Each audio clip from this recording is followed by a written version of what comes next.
গত 11ই মার্চ ভারতের প্রত্যেকটা নিউজ পেপার বলেন, টিভি চ্যানেল বলেন, সব কিছুতেই যেই খবরটা ছিল একদমই হেডলাইনে, সেটা হচ্ছে লোকসভায় immigration and foreigners bill 2025 pass.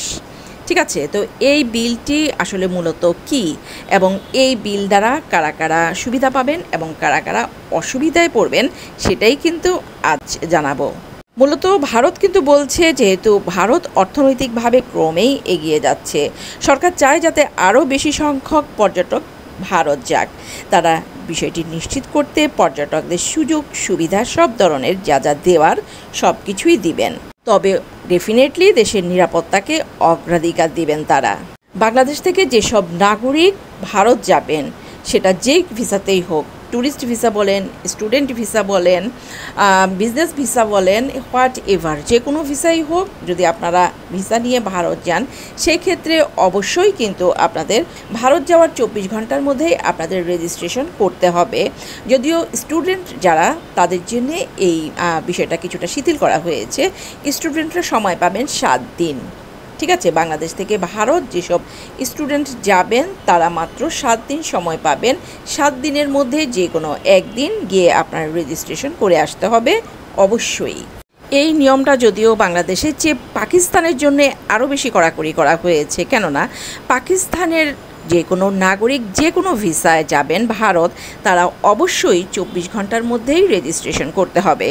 Pakistan থেকে যারা যাবেন তারা যে কোনো ভিসাই হোক, স্টুডেন্ট হোক, ট্যুরিস্ট হোক বা অন্য যে কোনো ভিসাই হোক, তাদের কিন্তু অবশ্যই 24 ঘন্টার মধ্যে রেজিস্ট্রেশন করতে হবে, হোক সে বুড়ো, হোক সে স্টুডেন্ট, হোয়াট এভার। 24 ঘন্টার এই টাইমের মধ্যে কিন্তু তাদের রেজিস্ট্রেশন সম্পন্ন করতে হবে। আচ্ছা, ভারতের করা ইমিগ্রেশন অ্যান্ড ফরেনার্স বিলটা যে পাশ করা হয়েছে, ভারতের বিরোধী দল থেকেও কিন্তু বারবার বাধা আসছিল, বাট কারো কোনো বাধাই কিন্তু টেকেনি।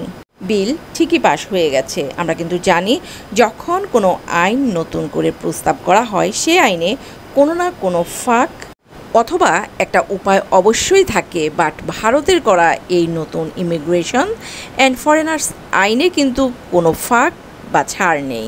বেশ কড়াভাবেই নির্দেশ দেওয়া আছে, ভারত যদি কোনো অনুপ্রবেশ থাকে এবং তার কাছে বৈধ বা ভ্যালিড কিছু না থাকে, এমনি সে কাঁটাতার বা অন্য কোনোভাবে প্রবেশ করে ভারতে, সেক্ষেত্রে অন্যান্য আইন অনুযায়ী অ্যাকশন নেওয়া হয় এবং তার নিজ দেশে পাঠিয়ে দেওয়া হয়। সে ব্যাপারে এখন আর কোনো ফাঁক দেওয়া যাবে না বলে কড়া নির্দেশ আছে। ভারত সরকার কিন্তু এবার অনুপ্রবেশকারীদের পিছনে উঠে পড়ে লেগেছে বা কঠোর হয়ে গেছে, কোনো ছাড় নয় তাদের। নতুন আইনে বলা আছে, কোনো বিদেশি বিপজ্জনক বলে চিহ্নিত হলে ভারতে তার প্রবেশ নিষিদ্ধ করতে হবে অভিবাসন দপ্তরকে, বাট অবৈধভাবে যিনি ভারতে ঢুকবেন তাকে তার নিজ দেশে ফেরানোর দায় কোনো অবস্থাতেই ভারতে থাকবে না, বা ভারত কোনো ধরনের দায়িত্ব নেবে না, সে যেভাবে বা যে সংস্থার মাধ্যমে ভারত আসে না কেন। মানে সে হোক কাঁটাতারের নিচ দিয়ে, হোক প্লেন বা সড়ক পথে, যিনি যেভাবে এসেছিলেন সে পথেই ফেরানোর দায় সেই সংস্থার, যেই সংস্থার মাধ্যমে সে ভারত গিয়েছে।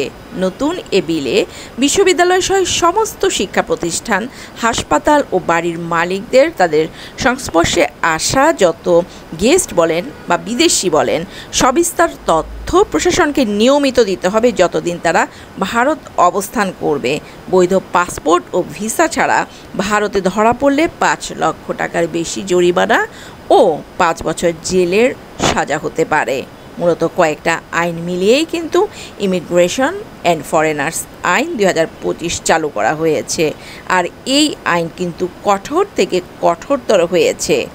মূল কথা হলো, যারা আপনারা বাংলাদেশ থেকে ভারতে প্রবেশ করবেন যে কোনো ভিসায়, ট্যুরিস্ট হোক, বিজনেস হোক, স্টুডেন্ট হোক, হোয়াট এভার, আপনারা কিন্তু ভারত ঢুকেই 24 ঘন্টার মধ্যে রেজিস্ট্রেশন করাতে হবে যে আপনি ভারত গেছেন, আপনার সম্পূর্ণ তথ্য দিয়ে। যদিও স্টুডেন্ট ভিসায় যারা ভারত যাবেন বা স্টুডেন্টদের জন্য এখানে ছাড় আছে, 7 দিনের মধ্যে রেজিস্ট্রেশন করলেও চলবে। আর যদি কোনো কারণে আপনি রেজিস্ট্রেশন না করেন, আপনি যেখানে থাকবেন, যে সংস্থায় থাকবেন, হাসপাতাল বলেন, বিশ্ববিদ্যালয় বলেন বা আপনার কোনো রিলেটিভের বাসায় বলেন, তাদের নিজ দায়িত্বে কিন্তু আপনার সম্পূর্ণ তথ্য প্রশাসনকে জানাতে হবে। আর যদি তারা আপনার সম্পূর্ণ তথ্য প্রশাসনকে না জানান, সেক্ষেত্রে তাদেরও কিন্তু জরিমানা এবং শাস্তির ব্যবস্থা করা হয়েছে। সো মেবি এই বিল খুব দ্রুতই কার্যকর হতে শুরু করবে এবং বাংলাদেশিদের জন্য যে ভারতের ভিসাগুলি বন্ধ আছে সেই সব ভিসাও কিন্তু ওপেন করে দেওয়া হবে বা চালু করা হবে। এখন ডিসিশন আপনার যে আপনি এত কড়াকড়ির ভেতরে আপনি ভারত যাবেন কি যাবেন না, আপনি ট্রাভেল করবেন কি করবেন না ভারতে। ভারতের ট্যুরিস্ট সহ সকল ভিসা যখন চালু হবে তখন সেই ভিসা পেয়ে আপনি খুশি হবেন কি হবেন না সেটা সম্পূর্ণ ডিপেন্ড করছে আপনার উপর। সো সবাই ভালো থাকবেন। আল্লাহ হাফেজ।